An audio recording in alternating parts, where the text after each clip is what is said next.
And what's your background with manufacturing, semiconductor chips? What's the field of expertise?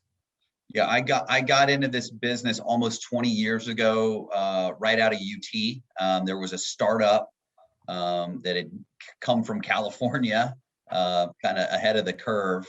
And I didn't have a ton of options at 22 and just took a job buying, selling, trading semiconductors in the early 2000s. And so ended up growing with that company, getting to executive level, and we sold the company. And in the last few years, I joined a UK parented company to grow and scale their North American and Asia operations. Cool. So tell me about your role right now in terms of, you were saying yesterday that you're kind of the next level, not necessarily semiconductor production or semiconductor chip production, but you're kind of that next level. Can you tell me more about that a little bit? Yeah, I mean, we're much further downstream from the manufacturing process, because there was actually an article in the Wall Street Journal this morning that alluded to some of these terms, but basically you've got these what are called foundries where silicon is made. And then the next big part in that chain is the actual component manufacturers, the Texas Instruments. Locally, we have what used to be Spansion, Cypress, which is now Infineon. We have Silicon Labs. Some of those guys don't even make their own silicon. They buy silicon and they have their parts fabricated by these foundries. Some of them have their own. Texas Instruments has their own. So anyway, those go to the component manufacturing, the people that make the semiconductors. From there, they either sell directly to the large consumers of that, the Dells, the Ciscos, the Apples, the big players that suck up all that demand, the Verizons, the Amazons. The smaller players go through distribution channels, huge distributors that to sell to customers that aren't worth the manufacturers going directly to. And when there's disruptions in supply, like there are now, these customers can't get what they need through the big distributors, because the distributors aren't getting product from the manufacturers. Manufacturers can't make product fast enough because there's a shortage at the foundry. They can't get enough silicon. So, and you match that with what's going on in just overall demand, even if silicon wasn't restricted right now, these manufacturers wouldn't be able to keep up with supply. So the distributors can't deliver on time, the manufacturers can't deliver on time. So we kind of operate in the secondary market channel, and we operate during normal times as well. There's always shortages. Supply chain is a very, very complex situation that nobody has the perfect software tool or crystal ball to predict. What do I need to buy today that I'm going to need in 3 months or 6 months or 12 months? So we fill gaps in the supply chain. When Silicon Labs can't deliver, they have a key chip that goes into electric vehicles. They can't deliver a chip for 40 to 50 weeks. What is Tesla, or really their subcontractors who do their board assembly, what are they going to do? They're not just going to sit there in idle production. They're going to go to another channel, and that's us. So we go out and we try to find material, the exact components in different regions, through different distribution channels, through different companies that consume them that may have extra product on the shelf. They may have supply. Right now, the whole world needs supply. So there's not a lot of excess sitting on anybody's shelves.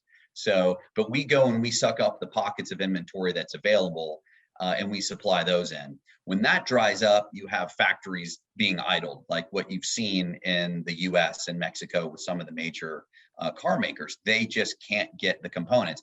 They could offer any amount of money to these manufacturers or to the foundries. They just can't make it fast enough. So it's all related to suppressed demand, disruptive technology kind of peaking all at the same time, natural disasters that are further restricting the ability for these upstream suppliers, the foundries, to provide the silicon. And the manufacturers have very little incentive to invest in capacity, because as soon as they catch up, demand will wane a little bit, and they don't want to be stuck with that extra liability. So they're going to try just enough to meet the demand. But at the end of the day, whoever needs these products is going to have to wait. And now you've got governments getting involved saying, well, we're going to invest in foundries because it's a matter of national security, because we never want to be without our own raw material to make components that go into warfighting systems, defense satellites, and everything down to cell phones and 5G, which is also sucking up demand as well as that comes online.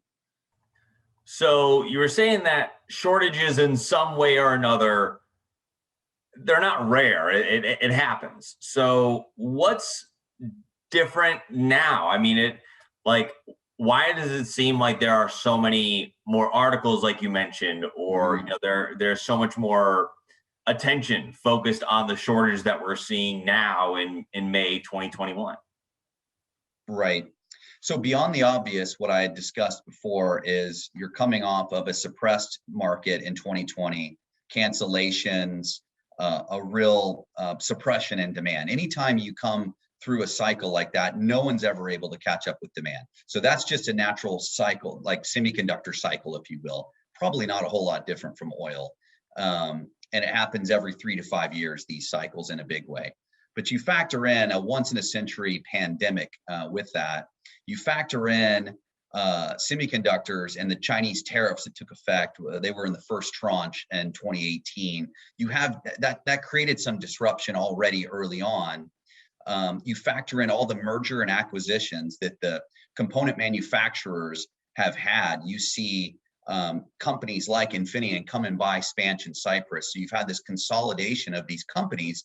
So users of these components have fewer and fewer options. So before you had, locally we've had NXP, and NXP had acquired Freescale, and you've just had all this merger and acquisition, and they've made, before you had 2 and 3 options. And now, because these bigger dogs have eaten the smaller ones, they don't want redundant lines. They give their customers 1 option. They don't make the 3 anymore. So there's fewer and fewer options in the semiconductor channel when you go direct and say, hey, I can make this widget. I need to make this electric vehicle. I used to be able to design 4 equivalent chips into this. Now I only have 1 because 2 merged, 1 acquired the other, and then 1 big dog came and bought them all, and they're just going to call it 1 now.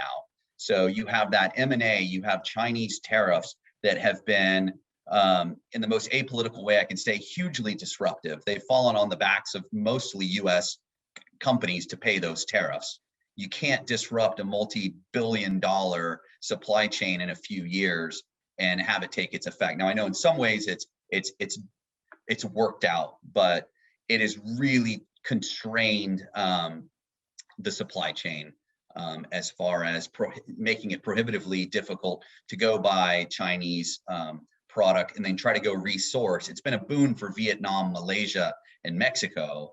It hasn't really worked out yet for the US, but it's been another complexity in the supply chain that's been another obstacle that's made this unique from any other shortage.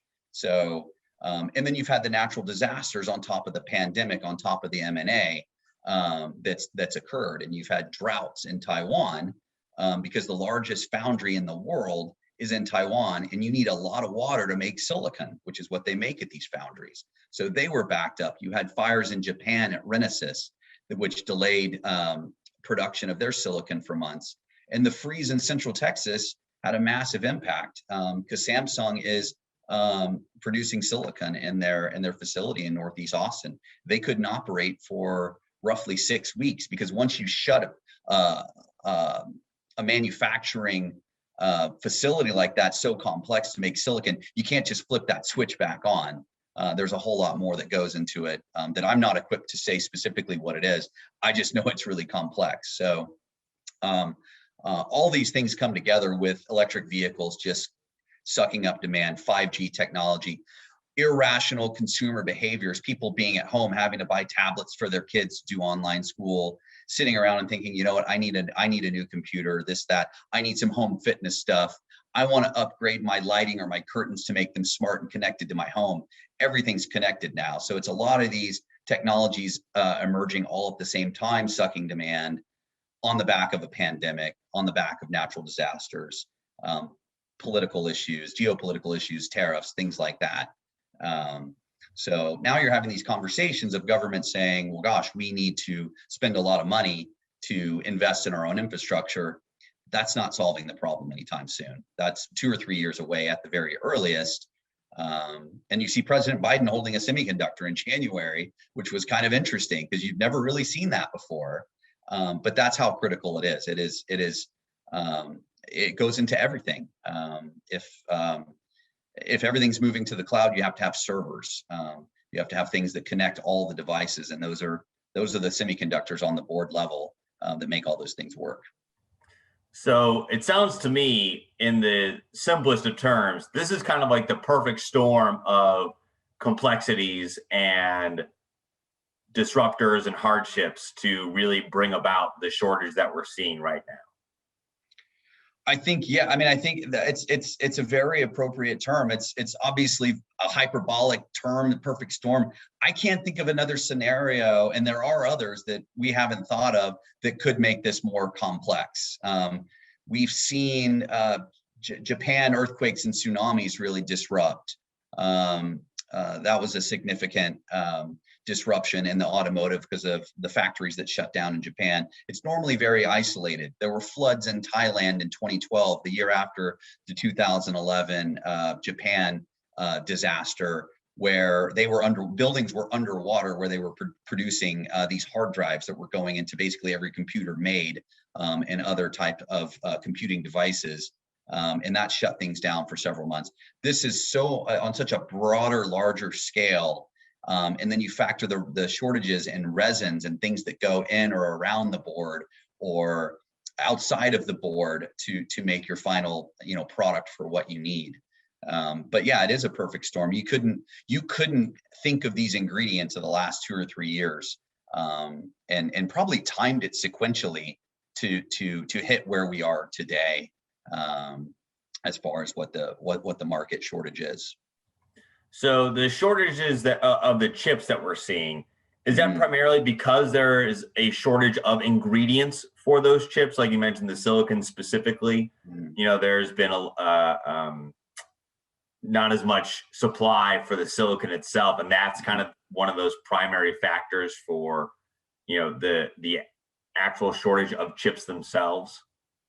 Yeah, that's a really good question. I think it's both. It's kind of all of the above. It's shortage of those raw materials. It's shortage of capacity. It is just such a ramp up in demand that they wouldn't be able to keep up anyway, irrespective of the raw material shortages. It's the M&A, like I mentioned before, where you have fewer choices. So if you used to be able to go buy your milk from 3 or 4 different stores, and it's just one store where you could get that one, suddenly that's not real good when that's in short supply. So realistically, what are the effects of a shortage like this that we're seeing? For the average person to understand, I feel like there's still a lot of semiconductor chips. It's kind of in every modern technology, but I feel like people don't really know what it is, what it does. So what sort of effects, if we're not seeing it now, what effects should we expect over the next few weeks, few months, even couple of years, like you mentioned? Yeah, I mean, I think in the terms of weeks, that's too short of a period to look at. But over the months in the next few years, you're going to expect automobiles to be significantly delayed. You saw vehicles late to market last fall, and it was, most people assumed it was COVID, which it kind of was, but it was chip shortages starting to take effect. They couldn't finalize, the products. GM and Ford were late to market with products. So you have people that are waiting, instead of a few months, maybe a year for an electric vehicle, depending on what it is. You've got jobs at stake where you're gonna furlough people. If you're a factory in Kentucky making automobiles, I forget which one makes there, GM, Ford, or one of the other ones, you shut a factory down for 2 months. And so jobs are at stake. If and when, because so much of national security is based on surveillance technology, if you have a network that needs to be upgraded, you need to launch satellites, you need it's an arms race. It's an ongoing to stay ahead of that curve, and you can't get those pieces of equipment built and to market on time.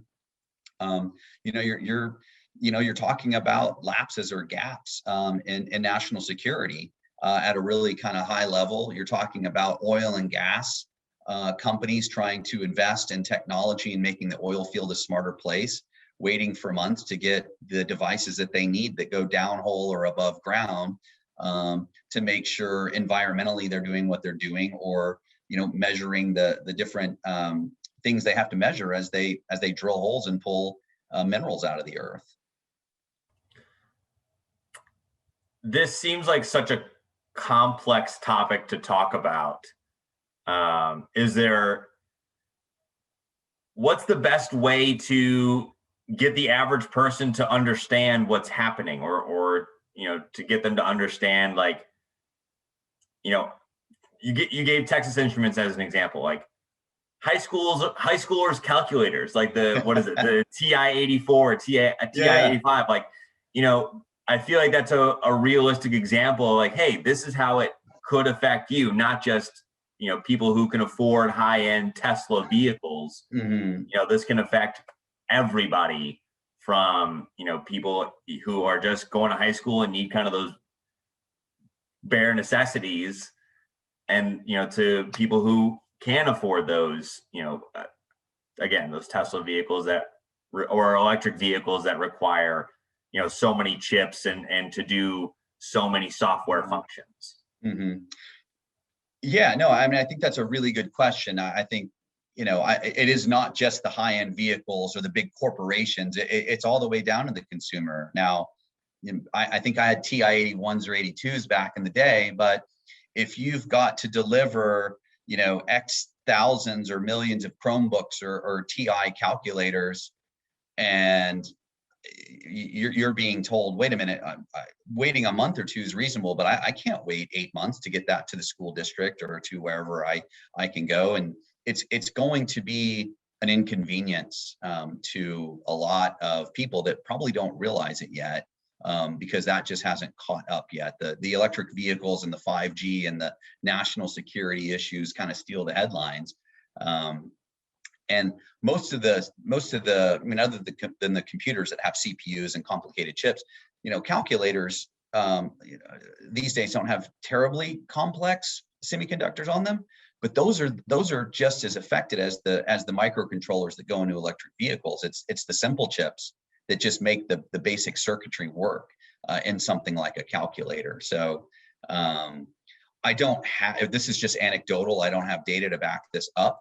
But yeah, I mean, you're going to see everyday items. It's almost like the toilet paper effect with COVID. It's like, man, I just didn't realize I would go to the store one day and there wouldn't be toilet paper or, cleaning products that you get used to. So I think that's going to hit us in certain ways. I can't say exactly, where that's going to show up. Apple finally came out a few weeks ago and said, as much as they've got as big a stick as anybody to make sure that they get supply, they're now being affected. That's going to affect the delivery of their next iPhone, whatever that is, the 13 or whatever generation they're on. So nobody's immune to this, from the big companies and the high ticket value items all the way down to school calculators and tools and things like that. In your opinion, how long should we expect to see the effects of this? I mean, like you said, we started seeing it, at the end of last year. How long do you expect to see effects from the shortage that we're seeing right now?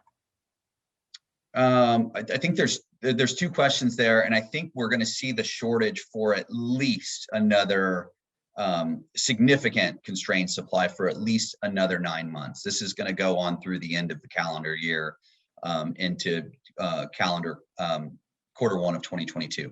It could then go on for another year at that point, but there's no possible way to really predict how fast production can come back online. Will demand wane? What's going to happen at a very macro global economic level that could make it worse or alleviate some of the strains that we're under? The impacts are going to be felt for at least 2 years, as far as because once you get that product, and oftentimes the semiconductor supply chain is 6 to 12 months before you actually see that product in the consumer market, and getting in the hands of the person that's actually using that device, applying that device in the real world. So that will carry on another 6 to 9 months once it starts to catch up. And once it catches up, you're going to have that overcorrection, and there's going to be, and no one's going to read about it, which is the thing, which is kind of the interesting thing. But the foundries are going to be overstocked, the manufacturers are going to be overstocked, the distributors are going to be overstocked, and that's where a company like ours, we then try to rebalance, we try to rehome the excess inventory from these partners. Whereas in a market like this, we're trying to fill that demand and find supply. So that's sort of the role that we play in all of this. In our place in the supply chain. Now, you mentioned President Biden holding up the semiconductor chip. Mm-hmm. For him to do that and to really kind of shine a spotlight on not just the production of semiconductors, but really the industry as a whole, what's that message? I mean, that, like you said, it's a pretty unique thing to see. And I was watching that, I hesitate to call it a press conference because that's not exactly what it was, but kind of like a round table with, even some of the members of Congress from Texas were in there. Yeah. What signal or what message does that send? What signal are we seeing from President Biden and his administration? That's a really good question. To me, I saw it, and I'd never seen a politician hold up a semiconductor before. It seemed sort of like an awakening to the world that we live in, and no one cares what's inside their iPhone that makes it work. It's just like, man, I'm used to making this magical stuff happen that I can make happen, but what makes that happen is that circuit board. And so to me, it was probably all those politicians in there being like, I've heard the term semiconductor. What is it exactly? And a lot of people getting together that aren't in the ecosystem, that really hadn't had a reason to know or care what these parts do, saying, oh gosh, I see how that's an issue. That goes into that, that goes into that, that goes into that, that goes into everything. That goes into, building control systems that monitor security, water flow, electricity, elevators, everything. So I think it was really kind of an awakening for the United States, which is really going to kind of pave the way for the world, to say, look, guys, this is the fourth most traded product each day in the world, and most people don't even know what it is or what it looks like. And we've got a problem, and it's going to affect our economy. It's going to affect families. It's going to affect school districts, and we're going to have to adapt and mitigate this challenge. Does the education of what this product does, what it is, where it's used, is that part of the solution in, figuring out how to best balance out supply and demand and making sure that people really understand it? Well, I'm always for education. It would be great to have students and the community at large understand what this is. Do they need to know what it is? Not exactly. I think that hopefully it's an opportunity where oil and gas for the last 40, 60, 80 years is something that younger people knew was an industry, and I could get into that, and it's growing, it's not going away. Well, it's not going away, but energy's changed a lot. The use and the need, but both from the design to the application, design of the chip, to the design of the application, to the distribution models. It would be cool to see that sort of birth a new view on how we educate. And I think that largely, unless you're an electrical engineer, no one expects anyone to have a clue what a semiconductor is or does. In a crude way, someone that has just enough information on how they work can give a reasonable explanation. Most people don't even know a semiconductor, actually what it is. Most people think it's that weird thing up in Waxahachie, the superconducting semi-collider thing from like 25 years ago. And they're like, no, wait, that doesn't seem right. And yeah, I mean, I think overall education would be awesome. And if this awareness can spark not just electrical engineers and create some enthusiasm behind guys, if we can design more of these, both the the foundry and the silicon development to smarter ways to make chips, faster chips, more powerful chips, that's kind of the new energy, and it's already arrived. And so I hope that Biden and this recent awareness sort of creates that new inflection point, and where young people want to go study and innovate, and maybe get inspired by the fact that, hey, this is affecting national security. The way of education is going to be, virtual, and not just the curriculums, but the tools, the hardware and the software to create educational platforms. Yeah, it would be good. And I think by and large, I've had just social conversations with people that have said, I finally get what you do now. Yeah, you never had any reason to care before because it's never impacted you. So yeah, I think people are automatically more educated, certainly, even if it's just awareness. And I think this will spur more educational programs towards solving these problems that are going to challenges that should be opportunities for the U.S. And our partners for years and years to come. In the industry, should people, I don't even want to say should, could we have anticipated that at some point a shortage like this, kind of like that perfect storm idea, was bound to happen, whether it was now, 5 years from now, 5 years ago, could or should we have seen that something like this could happen? We, just by studying history, history repeats itself. So when you enter into a economic downturn, supply chains never catch up as you come out of that. That part was certainly predictable. The unknown thing about COVID, how deep it was going to go, some of the I don't want to call it irrational, but unpredictable behavior by some companies, really not knowing how long it was going to last and how significant the impact was going to be. So you knew that once things are idled, that you just never catch up. So there was going to be some disruption as we turned that corner in COVID. Factories started firing up again. But the fact that some industries started firing up as we were in the middle of COVID, and they couldn't quite operate to keep up with demand. And then you have this, once in a 25-year technology of electric vehicles hitting and really hitting critical mass to go with 5G, all these consumer and connected devices. There was no way to predict it was going to be as broad and widespread as it has been. Because you could nail one area and say, this is what's going to happen, but you have no idea what's happening in the resin and the upstream suppliers and some of the metals and plastics that go into these products. So there's just too many variables for anyone to predict with a high level of certainty.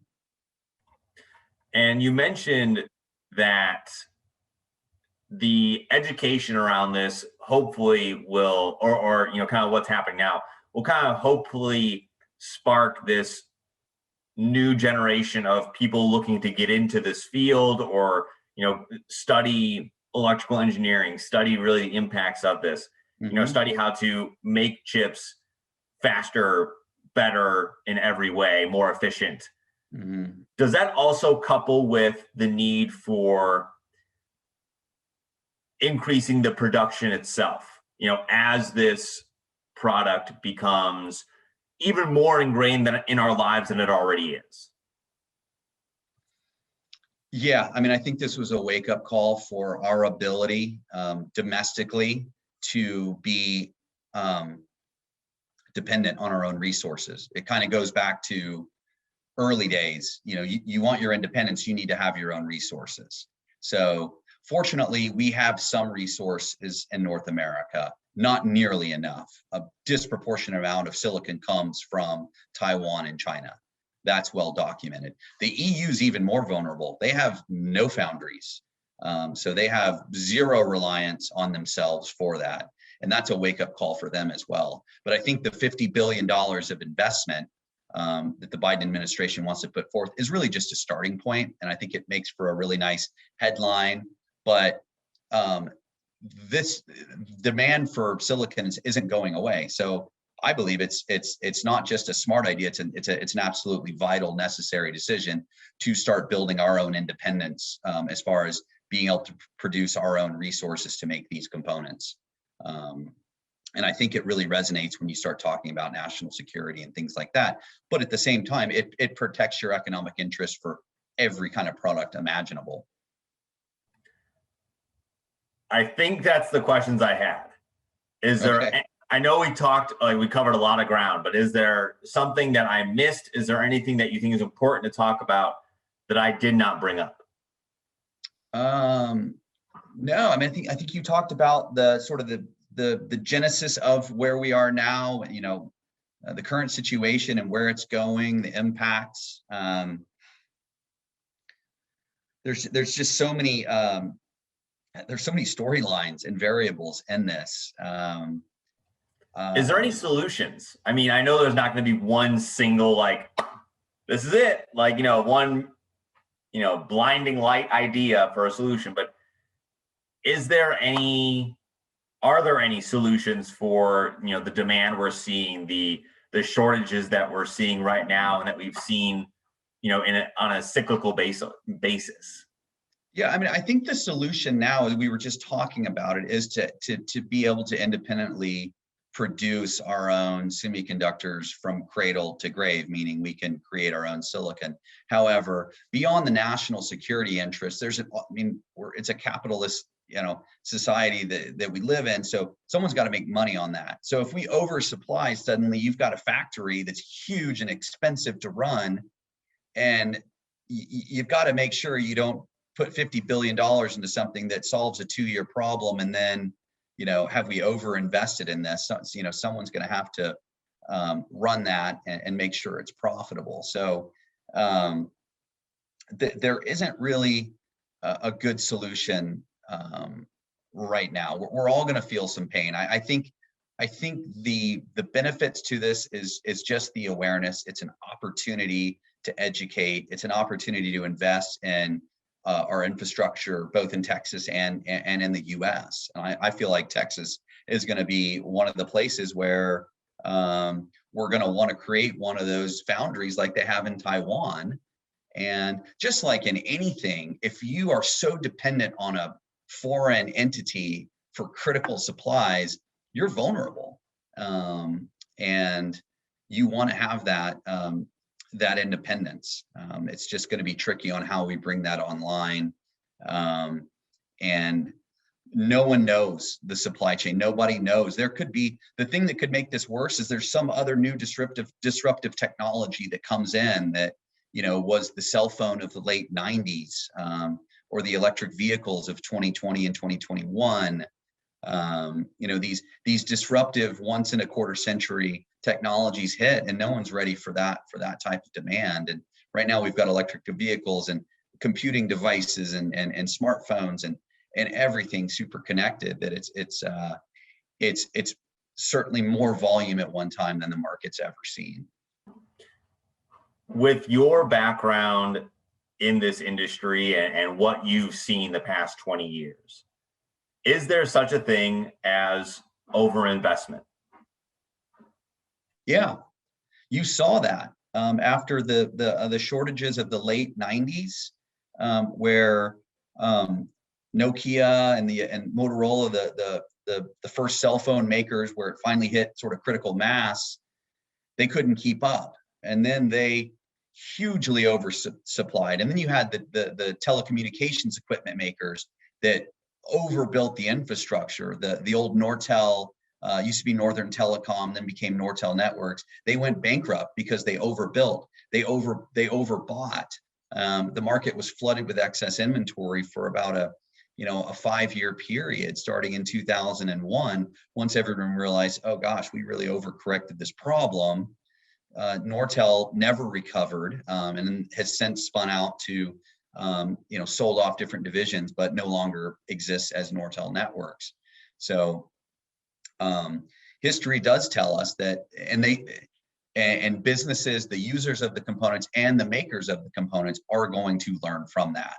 No one wants to be stuck with oversupply. It's that balance between hitting just in time, which is a method that I think a lot of people are going to go get away from, because these manufacturers had the best of both worlds. They were getting supply, but they were only getting supply just in time. They'd kind of timed it just right. And now they're seeing the effects of, oh, well, we took this conservative approach because we didn't want to put inventory on the shelves because we don't want that on our books. Now we're in a situation where, gosh, we don't have anything, and now we're in trouble. So it's always that balance between oversupply and then being stuck with lack of supply. Okay, I think I'm all set.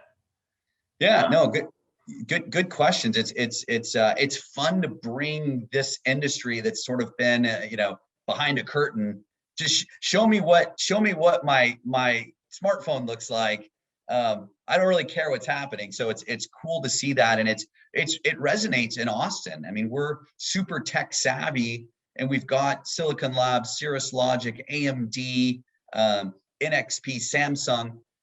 People don't really know what they're doing, and so it's cool to be able to share that, and from President Biden, doing his thing in January, all the way to a local level, be able to share that and inspire younger people to solve problems, and small businesses like ours to innovate, to step up and meet these challenges.